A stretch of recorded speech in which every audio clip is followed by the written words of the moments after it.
प्यारे बच्चों, Chandrakar sir class में आप सबका बहुत बहुत स्वागत है। आइए इस वीडियो में हम लोग चर्चा करने वाले हैं छत्तीसगढ़ माध्यमिक शिक्षा मंडल के द्वारा आयोजित हायर सेकेंडरी परीक्षा 2026 विषय गणित। हम लोग यूनिट नंबर 5 पर पहुंच गए हैं, जो कि है लीनियर प्रोग्रामिंग अर्थात रैखिक प्रोग्रामन। प्यारे बच्चों, इस वीडियो में लास्ट तक बने रहिएगा। इस वीडियो में हम लोग सबसे पहले ब्लूप्रिंट की चर्चा करेंगे, उसके बाद निश्चित रूप से वो क्वेश्चन जो इस साल आने वाला है उसकी भी चर्चा हम लोग करेंगे। तो आइए सबसे पहले मैं आपको ब्लूप्रिंट की ओर ले चलूं।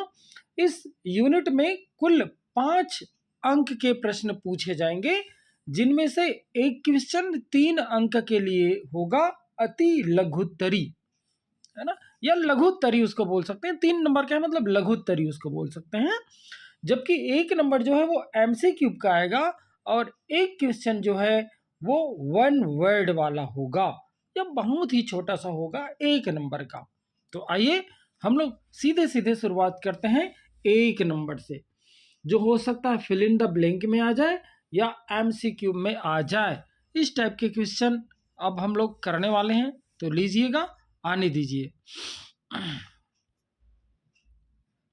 तो सबसे पहले देखिएगा ये रैखिक प्रोग्रामन होता क्या है। प्यारे बच्चों, आपको अच्छे से पता है फलन का अधिकतमीकरण करना होता है, जबकि ऋणोत्तर चरों वाली रैखिक असमीकाओं के कुछ विशेष स्थितियों के व्यवरोध व्यक्त किए जाएं या न्यूनतमीकरण किया जाता है, जबकि ऋणोत्तर चर वाली रैखिक असमीकाओं का कुछ विशेष स्थितियों के व्यवरोध या असमीका दिए जाते हैं। ऐसी समस्याओं को ही रैखिक प्रोग्रामन समस्या कहा जाता है। तो इसको याद रखिएगा, ये फिल इन द ब्लैंक में आ सकता है। इसके बाद चर्चा हम लोग आगे बढ़ें। अब व्यवरोध क्या है इसको हम लोग देख लेते हैं। एक रैखिक प्रोग्रामन समस्या के चरों पर रैखिक असमीकाओं या समीकरण या प्रतिबंध को ही व्यवरोध या व्यवरोध कहा जाता है।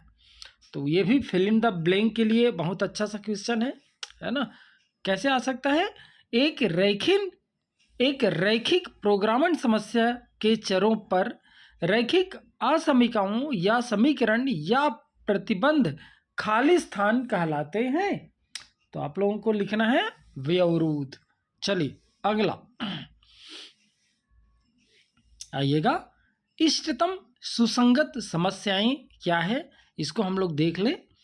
निश्चित व्यवरोधों के अधीन असमीकाओं के समुच्चय द्वारा निर्धारित समस्या जो चरों में रैखिक फलन को अधिकतम या न्यूनतम करे, इष्टतम सुसंगत समस्या कहलाती है। तो ऐसे इन सारी क्वेश्चनों को आप फिल इन द ब्लैंक के लिए कर लेंगे। इसी प्रकार से सुसंगत क्षेत्र प्रदत्त समस्या के लिए एक रैखिक प्रोग्रामन समस्या के ऋणोत्तर व्यवरोध, that is x is greater than or equal to 0, y is greater than or equal to 0 सहित सभी व्यवरोधों द्वारा नियत उभयनिष्ठ क्षेत्र को सुसंगत क्षेत्र या हल क्षेत्र कहते हैं। ये बहुत ही इंपॉर्टेंट है, फिल इन द ब्लैंक के लिए बहुत ही इंपॉर्टेंट है। अच्छा, फिल इन द ब्लैंक तो आएगा नहीं, फिल इन द ब्लैंक आएगा नहीं, है ना। मैं बार बार फिल इन द ब्लैंक बोले जा रहा हूँ। 10 ठो MCQ आएगा और 5 ठो एक एक नंबर का जो अति लघुत्तरी प्रश्न आएगा उसमें पूछा जा सकता है ना। सुसंगत क्षेत्र से क्या अभिप्राय है, तो आपको लिखना होगा, इसलिए थोड़ा ज़्यादा मेहनत करिएगा। क्या लिखेंगे?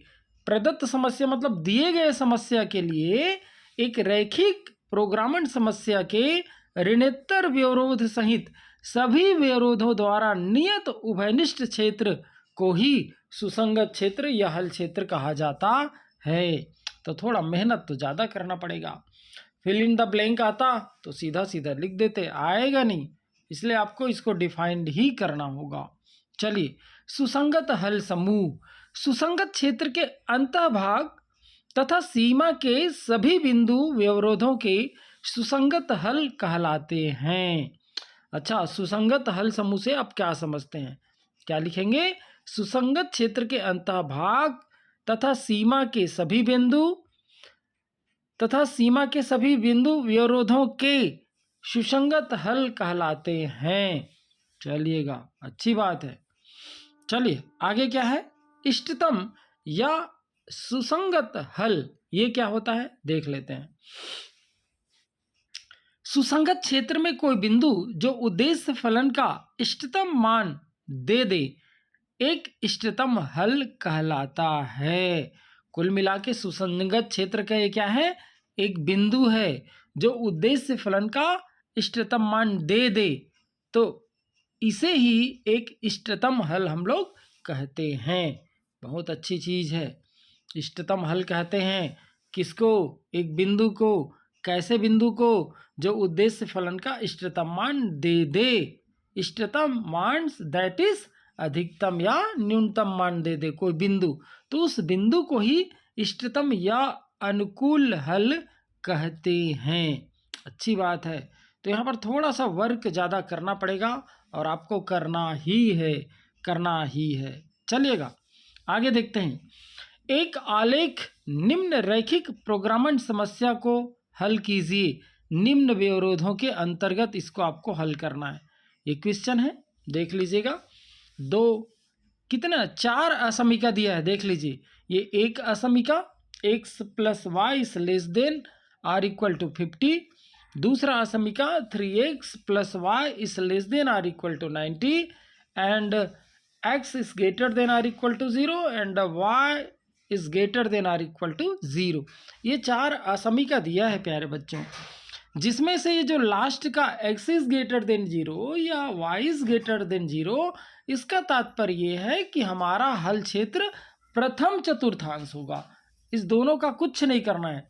जब भी आपको x > 0 और y > 0 मिले तो उसको कुछ करना नहीं है। उसका तात्पर्य सिर्फ इतना है कि हमारा जो हल क्षेत्र है वो प्रथम चतुर्थांश में होगा।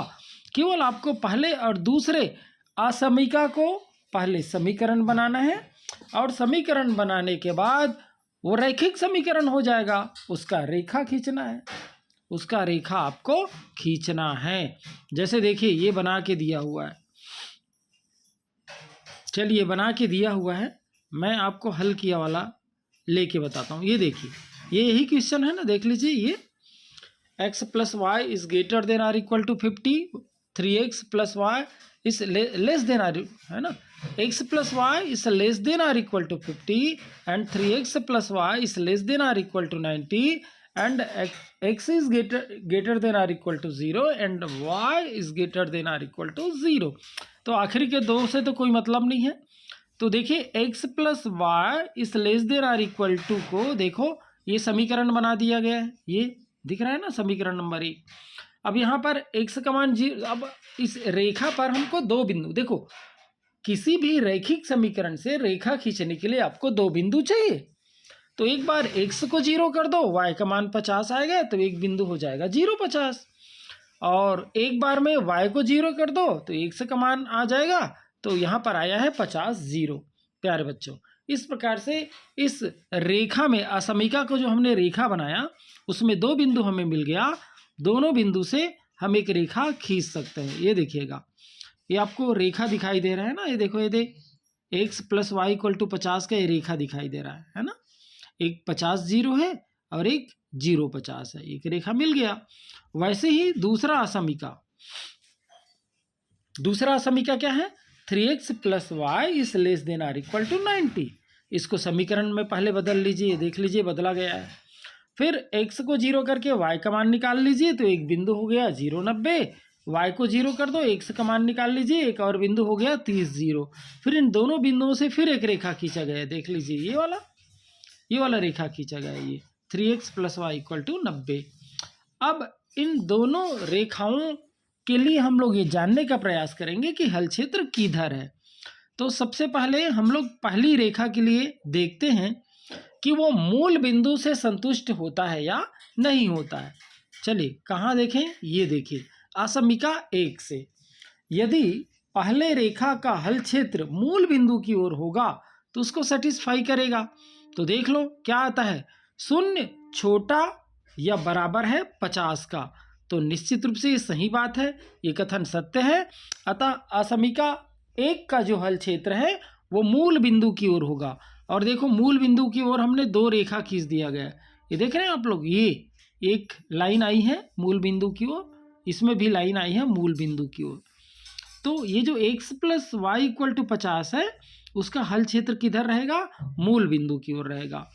इसी प्रकार से दूसरे को भी हम लोग मूल बिंदु के लिए चेक कर लेते हैं। देख लो ये दे असमीका 2 से करके आपको दिखाई दे रहा है, x के जगह में 0 y के जगह में 0 रखिए तो यहाँ पर आता है शून्य का शून्य जो है वो 90 के बराबर या 90 से छोटा है, तो 90 से छोटा है, ये कथन भी सत्य है। अर्थात दूसरे रेखा का हल क्षेत्र भी मूल बिंदु की ओर ही होगा। तो दोनों का जो हल क्षेत्र है वो मूल बिंदु की ओर होगा। अब हम ऐसे एरिया को यहाँ पर रेखांकित कर लेंगे जहाँ दोनों रेखाएं एक दूसरे को काटे। दोनों रेखाएं मीन्स उभयनिष्ठ क्षेत्र हमें चुनना है। देखो ये देखिएगा, ये तो आपका कोणीय बिंदु मिलेगा ए बी सी डी। तो डी का कोऑर्डिनेट पता है, ए का कोऑर्डिनेट तो 0 0 होता है, बी का कोऑर्डिनेट पता है, सी का कोऑर्डिनेट नहीं पता है। सी के कोऑर्डिनेट प्राप्त करने के लिए समीकरण 1 और 2 को हल करते हैं। देखो ये हल हुआ है, तो यहाँ से x का मान 20 आता है, y का मान 30 आता है प्यारे बच्चों। तो यहाँ पर कोणीय बिंदु कितना प्राप्त हो जाता है, 4, एक ए, एक बी, एक सी और एक डी। 4 कोणीय बिंदु मिले और चारों कोणीय बिंदु को ये देखो मैंने सारणी में लिख दिया है, ए 0 0, बी 30 0, सी 20 30, डी 0 50। और इन कोणीय बिंदु के लिए हम लोग जेड का मान निकालते हैं। देखो तो बिंदु ए जिसका निर्देशांक 0 0 है उसके लिए जेड मतलब जो उद्देश्य फलन का मान है वो 0 आया। बिंदु बी के लिए 120 आया, बिंदु सी के लिए 110 आया और बिंदु डी के लिए 50 आया। तो यहाँ पर हमें अधिकतमीकरण करने के लिए बोला गया था, मतलब अधिकतम मान ज्ञात करने के लिए बोला गया था। तो अधिकतम मान कितना मिला, 120 है ना। कौन से बिंदु पर मिला, x इक्वल टू 30 और y इक्वल टू 0 पर प्यारे बच्चों। तो लास्ट में लिख देना है, अतः x इक्वल टू 30 व y इक्वल टू 0 पर z का अधिकतम मान 120 प्राप्त होता है। ये बिल्कुल ये पहले क्वेश्चन को ये मैंने बना के यहाँ पर दिखा दिया है, देख लीजिएगा ये कौन सा क्वेश्चन है, ये क्वेश्चन है, ये वाला, ये यही क्वेश्चन है जो यहाँ पर बनाया है, उसको मैंने वहाँ पर करवा दिया है। बिल्कुल एक क्वेश्चन पक्का है 3 नंबर का आना, एकदम 100% पक्का है 3 नंबर का आना। तो ये उदाहरण 2 से आप हाथ की सफाई कर लीजिएगा, ये भी यहाँ पर बना के दे दिया गया है।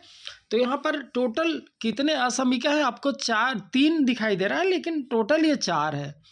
पहला है x plus 2y is greater than equal to 10, दूसरा है 3x plus 4y is less than or equal to 24 and third है x is greater than or equal to 0 and fourth y is greater than or equal to 0। तो x is greater than or equal to 0 and y is greater than or equal to 0, इस दोनों का सिर्फ इतना मतलब है कि हमारा जो हल है, हल क्षेत्र जो है वो प्रथम चतुर्थांश में होगा। तो काम हमें पहले असमीका और दूसरे असमीका से करना है। पहले असमीका को समीकरण बना दीजिए, दूसरे असमीका को भी समीकरण बना दीजिए। फिर समीकरण बनाने के बाद प्रत्येक समीकरण में 2-2 बिंदु प्राप्त करके आप ग्राफ खींच लें। जैसे देखो ये ग्राफ खींचा गया है, ये उसके बाद उभयनिष्ठ एरिया हमें ज्ञात करना है। उसके लिए देखना पड़ेगा कि हल क्षेत्र मूल बिंदु की ओर है या मूल बिंदु से दूर है। ये जानने के बाद आप कॉमन क्षेत्र को सुसंगत क्षेत्र मानेंगे। जैसे यहाँ पर एक कॉमन क्षेत्र है ए बी सी, तो यहाँ पर 3 कोणीय बिंदु मिले ए बी सी। यहाँ पर भी अधिकतम मान पूछा गया था, तो बिंदु 4 3 पर अधिकतम मान 2300, अरे सॉरी न्यूनतम मान पूछा गया है ना, क्योंकि इससे ज़्यादा 25 और 3000 है, तो न्यूनतम मान इस प्रश्न में पूछा गया है। देख लीजिएगा न्यूनतमीकरण करने के लिए बोला गया होगा, इसमें कहाँ ये प्रश्न, ये है प्रश्न, देख लीजिएगा है ना। उद्देश्य फलन z equal to 200x plus 500y का न्यूनतम मान ज्ञात कीजिए। तो न्यूनतम मान कितना होगा 2300। कौन से बिंदु पर? बिंदु 4 3 पर। तो इस प्रकार से प्यारे बच्चों ये सब करना है आपको। इसके बाद ये देखिएगा, ये जो आपका प्रश्नावली का जो फर्स्ट क्वेश्चन है वो बड़ा प्यारा ही क्वेश्चन है, बहुत ही इंपॉर्टेंट क्वेश्चन है। इसमें आपको देख लीजिएगा केवल एक ही 3 समीका यहाँ पर दिया गया है। एक है x plus y is less than or equal to 4, और दूसरा और तीसरा तो क्लियर है, x is greater than or equal to 0, y is greater than or equal to 0। इसका सिर्फ मतलब ये है कि हमारा हल क्षेत्र प्रथम चतुर्थांश में है। तो आपको केवल एक ही असमीका दिया है, उसका आप क्या बना लीजिए, एक रेखा बना लीजिए। रेखा पर 2 बिंदु प्राप्त कर लीजिए। 2 बिंदु प्राप्त करने के बाद उस दोनों बिंदुओं को मिलाते हुए एक रेखा खींच दीजिए और देखिए उसका हल क्षेत्र मूल बिंदु की ओर है या मूल बिंदु से दूर है ना। तो निश्चित रूप से ये सबसे इजी सवाल है, इसको आप खुद करिएगा। ये तो मैंने हल करके एक सवाल को बता दिया था, ये लीजिए। चलिएगा आगे बढ़ते हैं। आगे बढ़ करके ये शुरू में जो हम लोग पढ़े थे ना उसका कुछ नमूना देख लेते हैं। शुरू में जो हम लोग देखे थे ना, रैखिक समस्या, सुसंगत क्षेत्र, ये सब हम लोग देखे थे। उसको हम लोग एक बार चेक कर लेते हैं कि अपन सही उसको पढ़े हैं या नहीं पढ़े हैं। तो चलिए यहाँ पर कुछ क्वेश्चन आपके इसमें दिया गया है। रैखिक समस्या का उद्देश्य फलन होता है। उद्देश्य फलन अपन देखे थे, आपको बहुत अच्छे से पता है। उद्देश्य फलन क्या होता है भैया, क्या होता है देख लीजिए। एक प्रतिबंध होता है, अनुकूलतम फलन निकालने का फलन होता है, चरों के बीच का संबंध होता है ना। रैखिक समस्या का उद्देश्य फलन क्या पढ़े थे हम लोग, क्या पढ़े थे भाई? रैखिक फलन है ना, जिनका अधिकतम या न्यूनतमीकरण होना है, एक रैखिक उद्देश्य फलन कहलाता है। क्या चीज? अधिकतम या न्यूनतमीकरण होना है। बिल्कुल ठीक है। तो आंसर क्या आएगा? बी आएगा। तो मैंने बोला था ना, यदि 1 नंबर के लिए आ जाता है अतिलोकोत्तरी में उद्देश्य फलन क्या है करके, तब आप लोग क्या लिखिएगा? रैखिक फलन जिनका अधिकतमीकरण या न्यूनतमीकरण होना है या करना होता है ना, रैखिक उद्देश्य फलन कहलाता है। तो यहाँ पर ऑप्शन आएगा बी। चलिए अच्छी बात है। इसके बाद आपको यहाँ पर दिया गया है महत्वपूर्ण रैखिक प्रोग्रामन समस्या है। रैखिक प्रोग्रामन समस्या क्या है? तो निश्चित रूप से आहार संबंधी हो, चाहे उत्पादन संबंधी हो, चाहे परिवहन संबंधी हो, है ना। तो यहाँ पर तो उपरोक्त सभी ऐसे लगता है। रैखिक अवरोध के अंतर्गत उद्देश्य फलन का अधिकतम मान होता है सुसंगत क्षेत्र के केंद्र पर 0 0 पर, सुसंगत क्षेत्र के किसी एक शीर्ष पर, 0 0 से अधिकतम दूरी पर स्थित शीर्ष पर। तो मेरे ख्याल से सुसंगत क्षेत्र के किसी एक शीर्ष पर आएगा भैया, क्योंकि जब तक उसको हल नहीं करो तो पता नहीं चलता, इसलिए सुसंगत क्षेत्र के किसी एक शीर्ष पर आएगा। चलिए ये तो कुछ नमूना था, बाकी यही आपका काम आएगा। इसको बहुत अच्छे से पढ़िएगा। जो मैंने बोला है ये मैं आपको और दिखा देता हूँ। ये देखिएगा, है ना, इसी को याद रखिएगा। रैखिक फलन का अधिकतमीकरण या न्यूनतमीकरण किया जाना है, जबकि रैखिक असमीका के कुछ विशेष स्थिति के रूप में व्यवरोध हमें दिए गए हैं। ऐसी समस्या को ही रैखिक प्रोग्रामन समस्या कहा जाता है। तो इसको बहुत अच्छे से करिएगा। अभी उद्देश्य फलन के तो हम लोगों ने देखा, है ना। इसी प्रकार से व्यवरोध, है ना, व्यवरोध क्या है ये भी आप अच्छे से इसको, है ना, पढ़ के ही जाइएगा। व्यवरोध में आप लोगों ने जाना इष्टतम सुसंगत समस्या क्या है, इसको एक बार पढ़ लीजिएगा, क्योंकि 1 नंबर का यदि क्वेश्चन आ जाता है तो हमें लिखना पड़ेगा, और यदि एमसीक्यू में आ जाएगा तब तो कोई दिक्कत होगा नहीं। तो प्यारे बच्चों, यहाँ पर मैंने आपको 3 क्वेश्चन बताए हैं। ये देखिए, उदाहरण नंबर 1 कर लें आप। उदाहरण नंबर 2 आप कर लें 1 और 2, उसके बाद प्रश्नावली का पहला सवाल कर लें, तो यकीन मानिए आपका 5 नंबर, 3 नंबर तो इसमें का हो गए, 2 नंबर एमसीक्यू ऐसे ही बन जाएगा। मैंने जो आपको बताए हैं वो यदि पढ़ लेते हैं प्यारे बच्चों, तो निश्चित रूप से इस दिशा निर्देश को यदि आप लोग अच्छे से मान लेते हैं, कर लेते हैं, तो आपका 5 नंबर कहीं नहीं जाएगा, 5 नंबर आपके पास ही आएगा। तो चलिएगा, आज के वीडियो में बस इतना ही। यदि वीडियो अच्छा लगा हो तो निश्चित रूप से आप लाइक शेयर जरूर करिएगा, और यदि आप चैनल पर नए हैं तो चैनल को भी सब्सक्राइब जरूर करिएगा, ताकि आने वाले दिनों में आपको वीडियो लगातार मिलता रहे। चलिए, आप सबका बहुत बहुत धन्यवाद, जो आपने इतना कीमती समय आप निकाल करके इस वीडियो को आप लोगों ने देखा। Thank you.